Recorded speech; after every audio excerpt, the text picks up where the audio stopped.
Hi everybody, welcome to the first Reanimerendoejezo YouTube channel. Thanks for joining us. My name is Niek. And I'm Ingrid. And today we're going to talk about abdominal injuries. Run intro.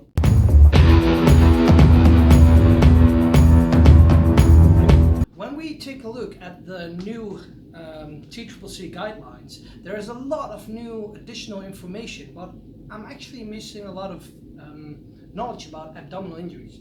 And I think it's very important to talk about it, especially here in the Netherlands. We see that law enforcement ballistic plating gets smaller and smaller because it gives them more freedom of movement, but it also results in the possibility of getting more abdominal injuries. So I think it's a very important topic to talk about. And what could the tactical first responder do about it, right? Absolutely.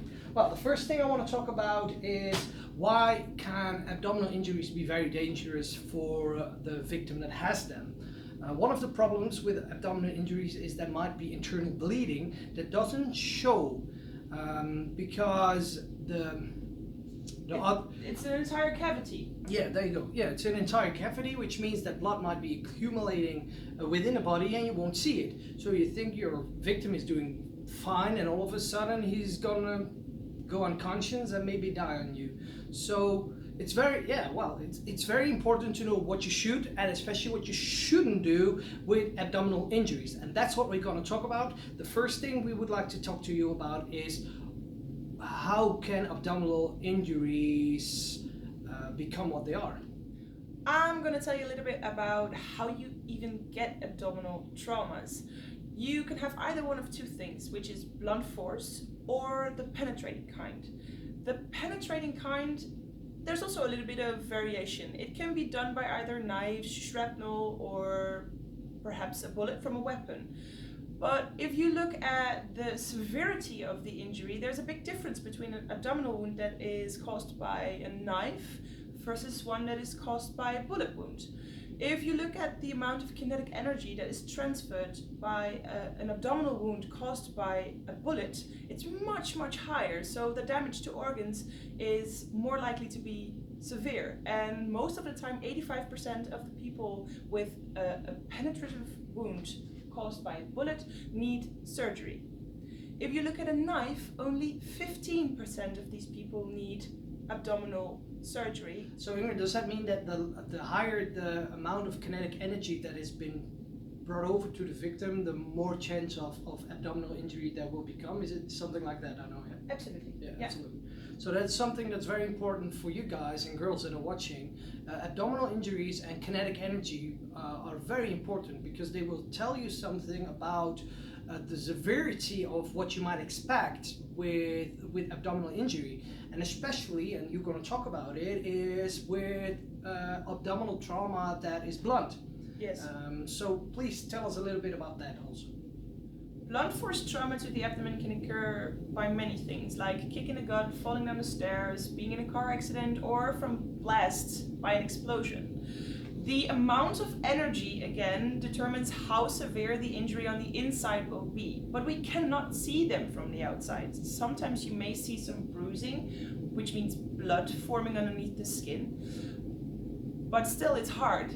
Two very common injuries are a rupture of the spleen or liver rupture. The rupture of the spleen occurs when this blunt force trauma was occurring on the left side of the body, while the rupture of the liver may occur with these traumas being on the right side of the body. Again, the kind of kinetic energy that was released during this incident or accident may determine the severity of the injury itself. Both the liver rupture and the spleen rupture can cause very severe internal bleeding, and this is the biggest cause of death with both of these kinds of injuries. But what you do need to keep in mind is that when there is a high transfer of kinetic energy during an accident or incident, there may also be a pelvic injury, which means a fracture. These can bleed very, very severely as well. That is why we do not use our knee to stop a bleeding. In the groin. In the groin. We use our thumbs, because if you would put your knee in the groin of a person that has a pelvic fracture, you can make it much worse than it already is, and causing the patient a lot of pain in the process. So what should we do and what shouldn't we do with an abdominal injury? That is something we would like to talk about now. The first thing that you should never do is try, especially when there's a penetrating injury and the guts are hanging out, is that you try to put them back. Leave them where they are. Don't try to put them back. You can only make it the injury more severe, so don't put it back. If there is still something that is penetrating inside, so that could be there's still a knife or fragmentation or whatever, leave it where it is, because it can only make the injuries worse if you try to pull it out. We don't have the possibility to wound pack it. I know that on the TCCC guidelines, and especially if you go to the GSOM webpage, if you start browsing there, you can find that you could use a hemostatic agent. But for us, on the tactical first responder level that we're talking about now, we don't advise it, because that could go a hell of a lot wrong. And the first and best medicine for these type of injuries is that get them the hell out of there. Yeah. But before we do that, we should try to bandage it up. And there's multiple variations of that. And what they are called is abdominal bandages. So that's what we're going to take a look at. Or blast bandage. That could also be the word that you know. So looking at the first possibility, or the one that I knew from the army for a very long time, is the emergency bandage Multibandage. It's from Purchase Medical, and it's been one of the products that I've been using within the army for a long time. But there's also a little bit of a problem. Actually, two. Yeah. The first one is that the witless, or the strap on this bandage isn't really long. So if you have a severe injury to the abdomen, it's very hard to get it circular around the abdominal area, because this part is not long enough. The second problem is that this isn't really big. It's very small, and you need much more of a bandage to keep those intestines together. What you do see is that lamination layer that's on here. That means that the intestines? Yeah, the intestines won't stick to the bandage. So that's a very good thing about this bandage. But we are coming out with a new version of this, and it's a version that is much bigger and has a much longer, I believe it's about 4 meters or something. 4+ meters. So it's going to be a much better one than that I've been used to in the army. Can you open it up? It's still in the white wrapping, so that's just to keep it very secret, because it isn't on the web shop yet. But I have a beautiful itch here that you can... Product placement! Yes, that you can use to open it up. And we're going to take a look at it. This is a demonstration version. Thank you very much. It comes in a second wrapping, of course.